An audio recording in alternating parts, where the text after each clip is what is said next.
gente que viaja. Sí. Hoy en día es muy común que gente vaya a África, de África acá, y es permanentemente estamos en tránsito, como se suele decir, entonces se facilita mucho este tipo no sé si es una pandemia, pero sí algo que se infecta rápidamente, Sí. se propaga rápidamente, Se doctora, propaga. ¿verdad? Bueno, viruela del mono, ¿qué es y cómo se puede? Primero lo que es, ¿verdad? ¿Qué significa? Yo tengo entendido que no es una enfermedad común, solo que ahora la OMS advierte nuevamente de que puede ser una pandemia, se puede convertir en una pandemia, rápidamente se propaga en varios países, incluso en la Argentina. No sé cómo estamos aquí hoy en Paraguay, doctora, pero lo que sí vi, unas cosas horrorosas así que te salen del cuerpo, según las fotografías que hemos observado. Sí, en realidad la viruela del mono no es una enfermedad nueva. Uh-huh. Es una enfermedad que se descubrió en el año 1950 ya. Fue descubierta en la República del Congo, que pertenece a África, y tiene un subtipo que es el clave 1. Y también se vio que en África Oriental teníamos 2 subtipos más Uh-huh. de viruela del mono. Uh-huh. Y son transmitidas en lo que es el área rural por monos, como bien lo dice su primer Sí. título, ¿verdad? Sí, sí, sí. Pero también se transmite por roedores pequeños. Ahí entran las ratas, ratones, los hámsters, los famosos perritos de la pradera que son tan lindos también, Sí, ¿verdad? sí, Esos sí, también sí. transmiten y que son llevados desde el África para su comercialización, Uh-huh. para mascotas. Y allí empieza el contacto con el humano, sería entonces. ¿Cómo se Sería. transmite Se transmite entre los animales y en el 2003 el primer caso que apareció en Estados Unidos fue justamente por una mordida de uno de estos animalitos a un niño. a un niño? Sí. Ahí se pudo constatar entonces la transmisión de estos roedores con los humanos, en Con este el caso. ser humano. Con el ser humano, doctora. Y una vez que entró este virus al ser humano, ya empezaron a haber cambios. El virus fue mutando y adaptándose al cuerpo humano, entonces ya se volvió transmisible de humano a humano. Uh-huh. Y ahí es donde tenemos que con todo aplicar la ley de la salud pública y de cuidarnos nosotros mismos desde la casa, conversando con nuestros familiares sobre cómo se previenen y cómo se transmiten estas enfermedades. Porque esta enfermedad por lo menos se está transmitiendo de fluido a fluido, sean todos los fluidos corporales, desde las gotitas que salen, son gotitas muy pequeñas que a veces cuando respiramos salen. Uh-huh. Esas gotitas son contaminadas. La mucosa de la boca, la mucosa de las regiones genitales. Si tenemos lesiones o heridas en la piel y estamos en contacto con una persona que tenga lesiones del monkeypox, o sea, de la viruela del mono, son contagiosas. Y más todavía las que se presentan en forma de ampollas. Las que se presentan en forma de ampollas contienen dentro de las ampollitas tanto plasma como el virus mismo de la viruela del mono. Uh-huh. Desde los años 80 a los años 80 se suspendió lo que era la vacunación contra la varicela, que era algo muy común que Sí. estaba en el esquema de vacunación. Y ahora yo creo que la OMS va a volver a incluir otra vez, porque si bien funciona muy bien para la varicela, también protege en parte a la viruela del mono, Uh-huh. porque tienen formas microscópicas muy parecidas. Entonces, en parte para las formas más graves y agudas de la enfermedad, esta vacuna sí nos está protegiendo. Y los signos y síntomas que presentan son fiebre, dolores articulares, dolores musculares, puede haber linfadenopatía, le llamamos nosotros a los ganglios o pelotitas que nos salen a veces así debajo del cuello o debajo del brazo, Uh-huh. generalmente también en la parte de la ingle. Uno al palpar se siente pelotitas, como pelotitas, y esas son las linfadenopatías, son los ganglios linfáticos que se agrandan porque está la infección presente allí. Uh-huh. Y además de eso, las más llamativas o sea, los signos más llamativos son las lesiones en piel. Esa que estábamos viendo ahí, doctora. Sí, exactamente. Tenemos las lesiones que son primeramente como un rash, solamente como si fuera que uno se rascó fuerte y aparece un rash pequeño. Sí. Después aparecen las pústulas, las vesículas, eso puede llegar a tener pus cuando se convierte en pústula, y cada vez son más propensas a contagiar, contaminar, porque también esto contamina toallas, ropas interiores, ropas que el paciente está usando, y eso se tiene que higienizar aparte. Tiene que ser... O sea, si mezclaste, entonces podés infectarle a otra persona a través de la ropa. Sí. Generalmente lo que es la OMS... O sea que es altamente contagioso entonces, doctora. Sí. ¿Cómo se pudo controlar eso antes? Porque como estabas mencionando, la enfermedad es de larga data ya. Porque había vacunas y la gente generalmente... todavía no estaba tanto entrando en el sistema de que se invadían las zonas selváticas con el tema de la civilización, crear caminos, crear edificios, monopolios, y ahora con eso, como están retrocediendo las selvas, nosotros somos los que estamos ingresando, invadiendo el área de ellos, y nos está viniendo, ¿verdad?, las consecuencias de eso. Y como les decía, tenemos las vacunas y están en estudio antivirales, o sea, serían en comprimidos. Hay 3 drogas que están en estudio ahora, pero todavía ninguna está aprobada por la FDA, que es la entidad que debe aprobar los medicamentos para el consumo de los pacientes.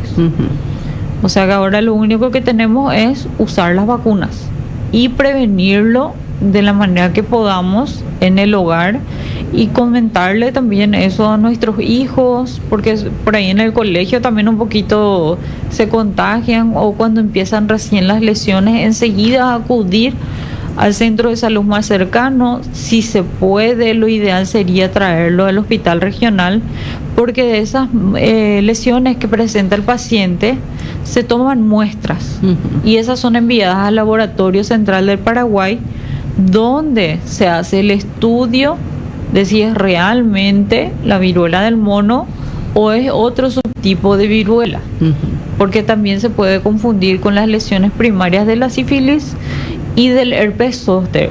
El herpes zóster es un tipo diferente de varicela, que la gente famosa le llaman a al virus del herpes zóster, le dicen fuego de San Antonio. Si nos ponemos a pensar un poquito, las lesiones son bastante parecidas, solamente que son regionales, toman solamente una parte del cuerpo, no así como en el virus del mono, que afecta generalmente en su primera etapa el rostro, las palmas de las manos y las plantas de los pies. Luego eso con los días se puede ir distribuyendo por el resto del cuerpo, y suele durar entre 2 a 4 semanas para que haya curación. Y el tratamiento hasta ahora es solamente sintomático, así como teníamos con el dengue, por ejemplo, que era solamente hidratación, cuidar el síndrome febril, que no sea más de 38, mantenerlo con paracetamol si es que está con dolores articulares o dolores tipo mialgias, que le decimos nosotros, que son los dolores musculares ya, ¿verdad? Sí. Y paciente encamado. ¿Hay un periodo de incubación también, doctora, en esto, sí, o cómo es el proceso? Es de 5 a 7 días. 5 a 7 días. Sí, 5 a 7 días. En algunos casos, yo estaba revisando en las bibliografías más recientes, se vio que puede ser hasta 17 días. O sea, tenemos un periodo bastante amplio de incubación, como para que por ahí, así como estábamos hablando lo de la frontera, como la gente circula, ellos puedan venir ya con el virus sin todavía tener síntomas y desarrollarlo estando en el país, y de ahí eso se expande, ¿verdad? Doctora, aparte del sarpullido en la piel, ¿cuáles son los otros síntomas que tienen esta enfermedad? Esos serían los síntomas primarios. Después, los que tenemos bastante cuidado y siempre estamos controlando, esos son pacientes de control. ¿Qué significa eso? Que si yo me voy hoy y los doctores me ven a mí que estoy con lesiones, me den las indicaciones higiénicas para que yo me pueda mantener en mi casa con mi familia, y al otro día volver al control. Es un paciente que se controla todos los días. Pero no queda internada la persona. No queda internada, a no ser de que aparezcan complicaciones. ¿Y cuáles son estas complicaciones? Encefalitis, que es la más grave. Tenemos también como ataca a las mucosas también, quiere decir que puede atacar a las células pulmonares. ¿Y esto qué causa? Una insuficiencia pulmonar, y esos son signos de internación para el paciente. Por eso es que nosotros queremos verle todos los días al paciente, porque esto es algo muy dinámico, cambia de hora a hora. Inclusive vos le pudiste haber visto al paciente a la mañana y te pareció que estaba bien, controlando su fiebre, pero ¿qué pasa? Ese edema, las vesículas, igual siguen su camino hasta terminar y formarse costras. ¿En qué momento, doctora, se puede complicar? Porque ya bien sabemos el COVID, por qué las complicaciones, igual que la influenza, cualquier otras enfermedades respiratorias. En este caso, por ejemplo, ¿en qué momento se puede complicar, o cuáles son las personas de riesgo para que se complique con esta enfermedad? Personas de riesgo son las embarazadas, en primer lugar, los niños pequeños, nuestros pacientes geriátricos, los ancianitos, ¿verdad? Y personas con algún tipo de inmunodeficiencia, ya sea por el virus del VIH, pacientes que estén haciendo quimioterapia por cáncer, por algún tipo de enfermedad oncológica, y pacientes que hagan algún tipo de inmunosupresión por otro tipo de enfermedades, que son las enfermedades autoinmunes.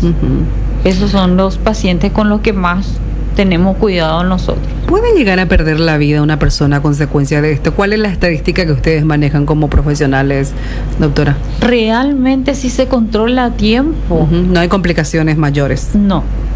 O a veces pueden aparecer, pero se pueden controlar. Esa es la ventaja.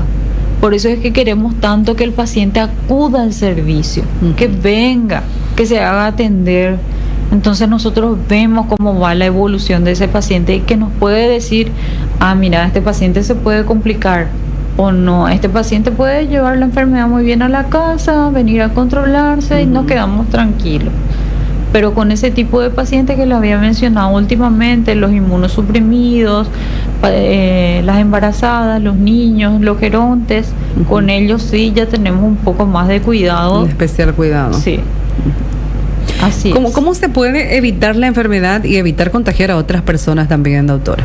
Sí, evitar el contacto, generalmente de rostro a rostro, evitar las relaciones, evitar utilizar los mismos cubiertos, las mismas vestimentas, las mismas toallas que usan estos pacientes, deben ser higienizadas todas aparte. ¿Hay que separar a las personas con este síntoma, por ejemplo, del resto de la familia? De ser posible, el paciente debe permanecer en su habitación. Aislada la persona. Aislada, hasta que se formen esas costritas que ya son en la fase de curación más o menos de la enfermedad. Entonces ya un poco más tranquilo nos quedamos, ¿verdad? Pero cuando están con las lesiones todavía vesículas, que uno ve que están cargaditas de agua, son altamente contagiosas. Así es. Bueno, ¿cuál es, acá en Paraguay hubo una línea, algún tipo de mensaje por parte del Ministerio de Salud Pública, o están en alerta, o sí, o cuál es la línea que están siguiendo, doctora? Sí, estamos en alerta. Nosotros estamos en alerta por una emisión que se lanzó el 12 de este mes, y en búsqueda. Hasta ahora ningún caso, Qué gracias a suerte, Dios, nos ¿verdad? mantengamos así, pero hasta ahora en ningún caso hemos tenido reporte de él. ¿Qué efecto le puede causar a un bebé, a un feto, por ejemplo, doctora, en caso de que la madre sea contagiada por esto? Y describen en varios estudios, algunos sí, otros no se ponen de acuerdo, como es una enfermedad que no estuvo presente Sí. durante muchísimos años. Imagínate que desde el año 70, que es la última vez que se vio el contagio, así en un grupo de... Más de 50 años, doctora. De la viruela símica en una aldea africana. Después de eso, cuando terminó, ellos contuvieron esa epidemia en el lugar que había, que eran Ghana, si no me acuerdo mal, y terminó. No volvió a aparecer. Y después con este tema otra vez, como estábamos hablando de la deforestación y la introducción del ser humano en las zonas selváticas, volvió a aparecer. Es una enfermedad con la que ya tuvimos contacto, con la que ya convivimos y que ahora volvió por cosas de la vida, ¿verdad? Pero que tenemos que estar preparados, sí. En alerta, como se suele decir, porque ya hemos pasado por una experiencia traumática. Entonces, Sí. lo importante siempre es saber, conocer, informarse más que nada también, ¿verdad? Sí. Doctora, los niños, ¿ellos pueden también contagiarse o tienen más inmunidad en este tema? Se pueden contagiar. Sí. Sí. Por eso es que queremos también llevar esta información, y que seguramente va a salir de la 7ª región en estos días nomás, lecciones a los niños, o sea, hablarles en manera más, de una manera que ellos puedan entender mejor, con lenguajes más simples, como el lavado de manos, la desinfección con hipoclorito de sodio, con lavandina. Es lo que estaba viendo yo, que es algo que previene para limpiar las superficies, y el lavado de ropas y toallas. Aparte. Sí.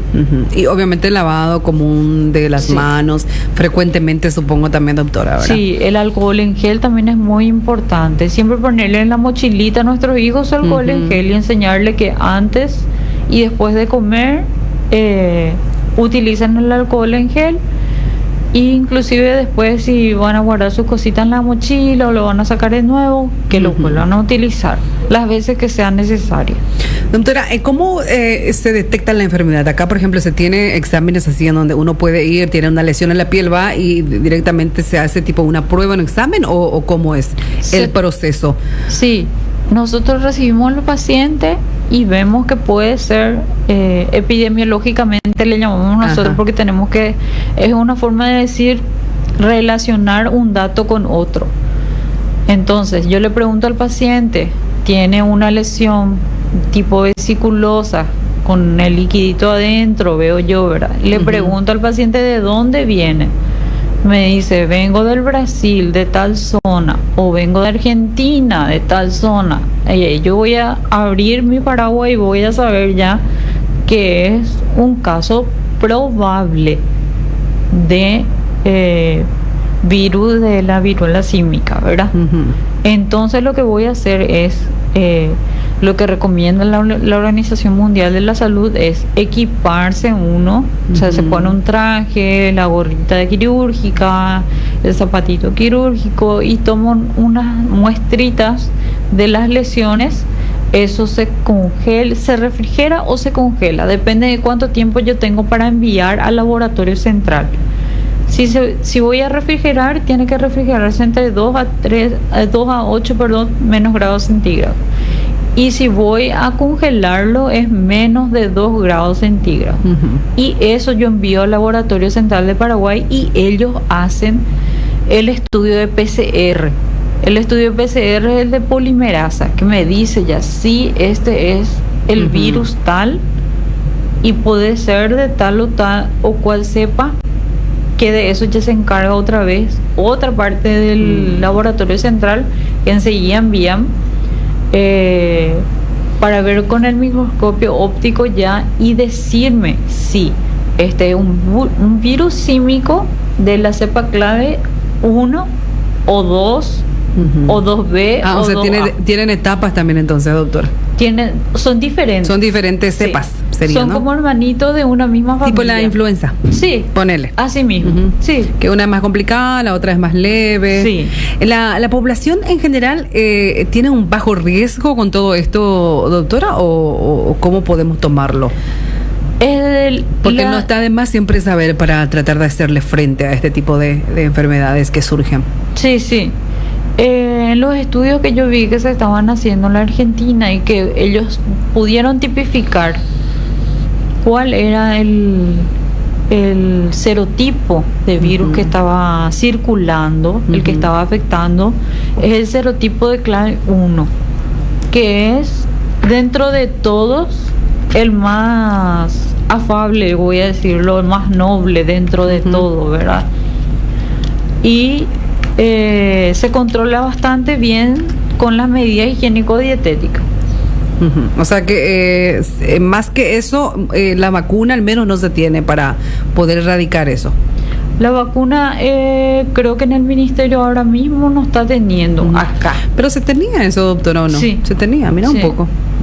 Se tenía, pero la OMS, como ellos lanzaron siempre nosotros dependemos de ellos. Ellos lanzaron Ay, qué cosa más la horrible. notificación. Vos cada vez que abro una foto así de las informaciones es horrible. O sea, la OMS dice que es probable que haya más casos de viruela del mono en Europa, mientras que avanza en América Latina. Argentina, Colombia, Venezuela y El Salvador anuncian casos y medidas de protección, dice doctora. Así que yo creo que, como estábamos mencionando recién, cuando nos enteramos que hay una nueva enfermedad, es importante informarnos para evitar sentir miedo o falsos rumores, Así que es mismo. lo que abunda normalmente Sí. en este tipo de... Hay gente que ni quiere escuchar, doctora, que ni le No. interesa, que está como que con la pandemia se quedaron así, que no quieren saber absolutamente nada. Y bueno, ya vemos otros que sí nos interesamos porque realmente una vez que te llega, a veces ya es tarde y hay que informarse, ¿verdad, doctora? Y por desconocimiento también, como nos pasa con el herpes zóster, que es el famoso fuego de San Antonio. Ujú. ¿Ellos qué hacen? Acuden al médico Sí, o la sí, médica de su barrio, le ponen unas infusiones ahí y mientras tanto la enfermedad sigue su curso y no es tratada. Sí. Y eso es lo que nosotros tenemos miedo, de que esto vaya Ujú. para una población que no esté dispuesta a acudir Sí, a los sí, centros sí. de salud o al Vos sabés que, ministerio. doctora, yo conozco mucha gente que me estaban comentando, señoras, personas mayores que estaban con ese problema del juego de San Antonio. Justamente estaba consultando sobre eso porque normalmente se decía, se tenía una creencia con relación al tema del fuego de San Antonio, ¿verdad? Sí. Que es una cosa que te sale, que si se cierra te morí, ¿te Sí, acordás? sí, La sí. creencia popular en este caso. Entonces yo como que escuché esa enfermedad y empecé un poco a investigar sobre el tema. Y hasta ahora sí. Y hasta ahora. ¿Y la Hasta gente, ahora pero sí. acude más la gente ahora cuando tienen ese problema o directamente van a los médicos? Cuando ya no aguantan más el Cuando ya- dolor es donde acuden.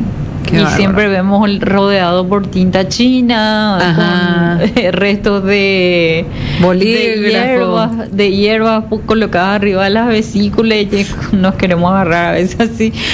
Pero, y es el momento que ya, generalmente cuando ellos ya vienen, pasa ya el momento en el que el antiviral que teníamos que darle ya no tiene tanto efecto. No es el mismo efecto de cuando yo descubro recién la lesión y puedo empezar ya el tratamiento antiviral. Porque el virus de la varicela zóster es, por ejemplo, cuando tuvimos varicela cuando éramos niños, Ujú. y eso queda impregnado en las células nerviosas. Y después en algún momento de la vida, cuando uno está con las defensas bajas, ¿verdad? Que puede ser después de una gripe grave, una neumonía, una gastroenteritis grave. Eso puede aparecer.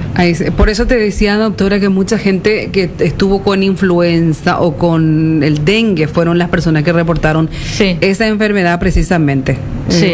Me llamó la atención porque en estos días me contó una persona y hace muchísimo tiempo que no escuchaba de eso. Cuando era niña Sí. escuchaba el tema del fuego de San Antonio. Entonces, después del dengue, en este caso, eso se les manifestó a muchas personas. Sí, porque disminuían las defensas, porque los glóbulos blancos eran los más atacados son los más atacados por el Los más dengue. atacados. y que son los glóbulos que tendrían que estar ahí como para defendernos nuestro sistema inmunitario más presentes. Totalmente. Informaciones así que van surgiendo sobre esto. Argentina, el Ministerio de Salud pidió reforzar los controles fronterizos para que se alerte ante posibles casos sospechosos de viruela del mono. Según informan en un comunicado, según registra CNN, el país registra 8 casos confirmados, 39 notificados y ninguno corresponde a la nueva variante que desató la alarma. Ninguna de esas personas ha fallecido, detalló Salud en el escrito. Mientras que Colombia, el Ministerio de Salud, por su parte, informó que reforzarán su estrategia de comunicación de riesgo y que van a intensificar la vigilancia en salud pública ante la advertencia de la OMS. El Salvador, por su parte, dijo que se mantiene atento a la evolución de la enfermedad, además de recordar la existencia de oficinas sanitarias internacionales en todas las fronteras del ingreso al país y la presencia de epidemiólogos y personal capacitado en todos los departamentos. Además, el organismo confirmó que el país aún no registra casos. Venezuela es un caso aparte que yo a veces ni quiero hablar mucho porque ellos ni vacunas tienen. Te dicen una cosa y la realidad de ellos es totalmente otra cosa. En fin, la viruela del mono en Europa también. Suecia confirmó su primer caso del clado del virus el jueves. La confirmación en Suecia es un claro reflejo de la interconexión de nuestro mundo. Es probable que haya más casos importados en la región europea en los próximos días y semanas, dijo en un comunicado la Oficina Europea de la OMS. Evidentemente, las restricciones de viaje y los cierres de fronteras no funcionan y deben evitarse, añadió la agencia. Bueno, esto es lo que hay y así se han vivido también estas semanas, días en que la OMS alertaba de una nueva pandemia incluso con relación a esto, doctora. Así que hay que informarse. Sí. ¿Sí? Bueno, tenemos vacunas disponibles, doctora. ¿Cómo vamos con el proceso de la influenza? Eso nos tiene que llegar de Asunción. Sí, pero la gente se vacunó, ¿se está vacunando o no? En Asunción creo que ya iniciaron. Sí. Pero aquí todavía de la influenza. Ah, no, de la influenza, sí. Porque la última vez que hablé con el doctor, no recuerdo quién de los doctores decía que había un porcentaje muy bajo en el departamento de Itapúa de la aplicación. Gente no se quiere vacunar más. No. Y está disponible. También está disponible, aprovecho el momento para decirle que está disponible la vacuna para el HPV del virus papiloma humano para las niñas a partir de 9 a 14 años. ¿Para los niños? Sí, ¿también? Para los niños, los nacidos en el 2014. 2014. Sí. Es una aplicación nomás eso, doctora. Una aplicación. Una aplicación. Una para aplicación. Niñas y niños. Niñas y niños. Disponibles. Sí. ¿Y la gente está entendiendo, los padres? ¿O hay todavía resistencia, doctora? Sí, cuesta muchísimo llegarle a los padres con este tema porque previene el cáncer de cervix uterino. Nada más y nada menos. Sí.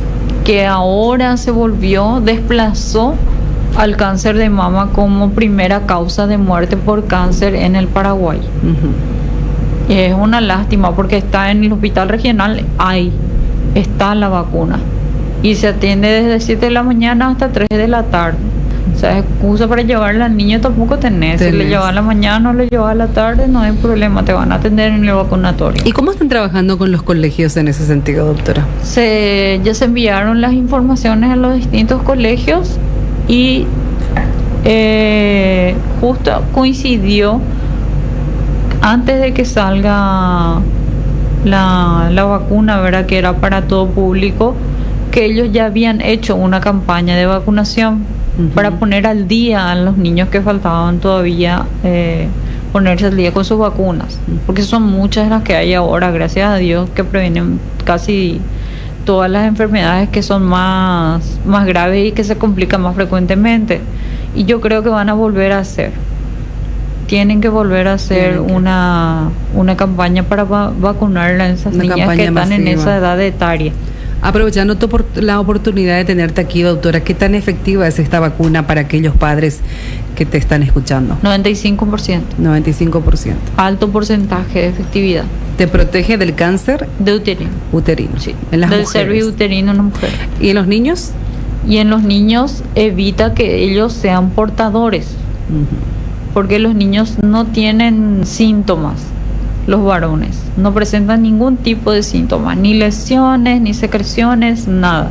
Es algo que ellos con las primeras relaciones que tienen se pueden ir contagiando de personas que sí tenían y después ellos lastimosamente, sin saberlo, pueden distribuir ese virus, ¿verdad?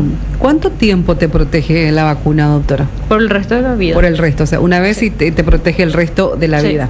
¿Qué reacciones provoca esto? Pueden ser reacciones locales.